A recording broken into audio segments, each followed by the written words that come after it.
City of Santa Cruz has had a very strong commitment towards working on recycling issues and dealing generally with reducing the impact on our landfill over time. When I was first elected in 1979, we were told that the landfill had 17 years left on it. That was 25 years ago.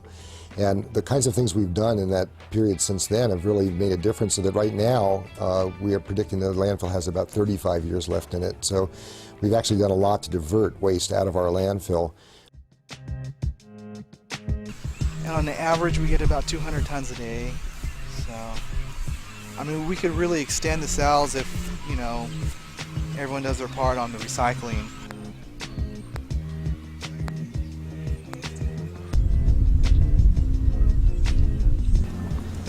We have, I say about 40 years of life here.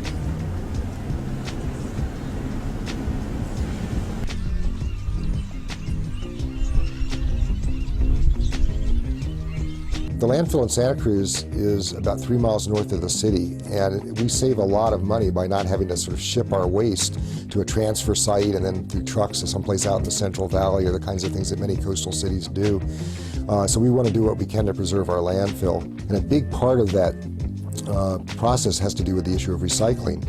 And so the City of Santa Cruz has had a long-term commitment to dealing with recycling issues. We've spent a long time actually building a recycling program at the landfill. About 80% of the people in the city of Santa Cruz now recycle because of our curbside program. I know in the last couple of years they've gotten really aggressive with recycling. So I know compared to a couple of years ago, it's doubled. So, and our garbage has actually gone down because of the recycling. So we have the equipment and the manpower to recycle. So yes, everyone here does their part. That's the public drop-off, and yeah, I would have to say 80% of the material that's dropped off there is recycled. Why is the recycling symbol on the bottom of polystyrene? That is an excellent question. The plastic industry has a resin identification code, and the resin identification code for polystyrene is a number 6. So what happened is the plastics industry started using the recycling symbol as a graphics around the number of the plastic. So you have plastics 1 through 7, 7 being other, 6 being polystyrene. Yeah, you know, it's actually quite misleading that there's an awful lot of plastic materials that actually have the little recycling symbol on them, and they have different numbers. Styrofoam, for example, which has one of these kind of recycling little symbols on it in the bottom of a cup, is never going to be recyclable. It's not a recyclable material. It's going to last for 10,000 years, and wherever you put it, it's going to be there forever. So I think it's kind of misleading, and I think it's something the industry does quite consciously. If you do see a recycling code on the bottom of a container, it's the number you should look at. Because even though there are chasing arrows around that, it does not mean that that item is recyclable. Polystyrene is basically not recyclable. The big problem is it doesn't break down. Even when it breaks down into really tiny little particles that get in our natural environment and are ingested by animals and ingested into the system, and it never breaks down, so it causes a lot of damage by it starting to cycle through our natural system. We now think that there's about 20,000 pieces of plastic per every square mile in the ocean. And what this does to our marine environment is really disastrous. What happens is polystyrene breaks up. It doesn't biodegrade. So it breaks up into smaller and smaller pieces the more it's out in our environment.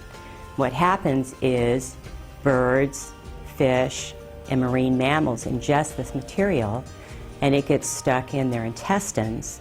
They feel full, or they don't feel like eating, and so they die of starvation. Basically, we're reaching the point where the cost to global warming and other impacts are so great that we're willing to try and make the decision that we're going to actually require people not to use styrofoam.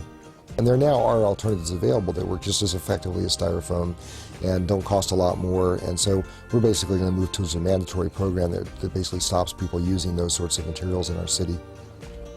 These are actually both sugarcane-based material. There's also knives, forks, and spoons. These are made out of 80% potato starch and 20% vegetable oil, and they're fully biodegradable. Here you have a lasting litter problem, something that kills animals. Here you've got something that's paper. It's made out of sugarcane, and so just like a stick or a twig or a leaf, you know, this is going to break down in the environment. Polystyrene and plastics are the waste that when we do beach cleanups, that by far is the most amount of waste that we collect. One of the amazing things about polystyrene is 25 billion polystyrene cups are used a year. Just think about that.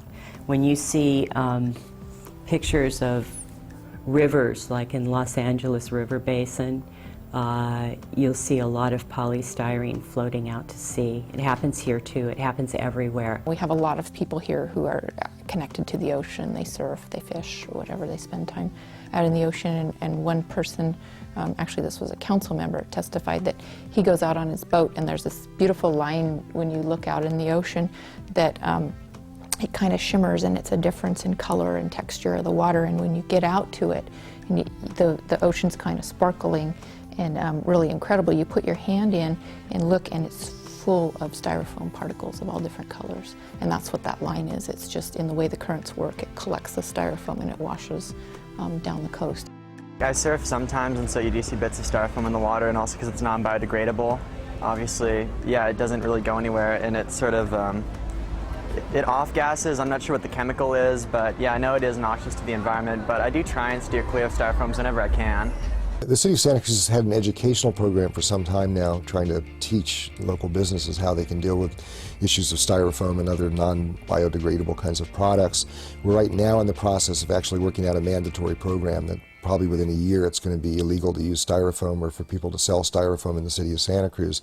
And we feel like if we have a regional ban on polystyrene, then the playing field will be equal for all restaurants and other businesses that carry polystyrene.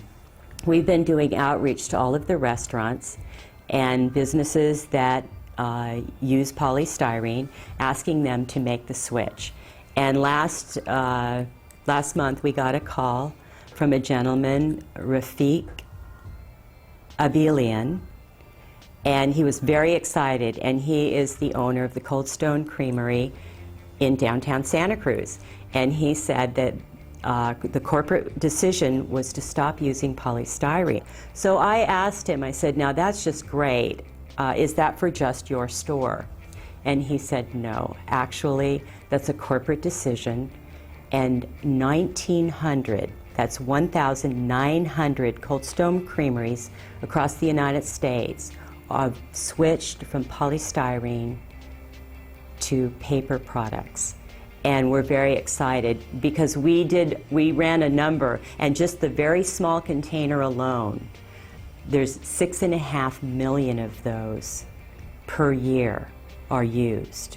So that means that there's millions of polystyrene containers that won't be used. So Cold Stone Creamery gets a big A+ from the City of Santa Cruz for switching from polystyrene to paper products.